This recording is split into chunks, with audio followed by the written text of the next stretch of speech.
If you want to try bike racing without the crash risks of a local criterium, a Gran Fondo is your safest bet in 2026. Think of a Gran Fondo as a massive, supported group ride with a timing chip. You experience a race environment with marshaled roads, without aggressive, elbow-to-elbow pack dynamics. The scene is exploding. By 2026, the UCI Gran Fondo World Series has nearly quadrupled. Interestingly, in North America, gravel fondos now outnumber road events, offering even safer traffic-free options. Finding your first event is straightforward using Bike Reg or the Gran Fondo Guide.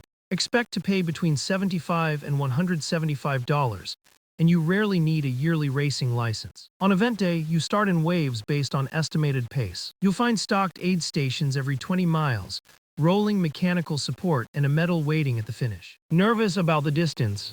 Use the 70% rule. If you can comfortably ride 40 miles on a regular weekend, the draft effect and adrenaline will carry you through a 60-mile route. Pacing is where beginners make mistakes. Don't get swept up by fast groups off the line.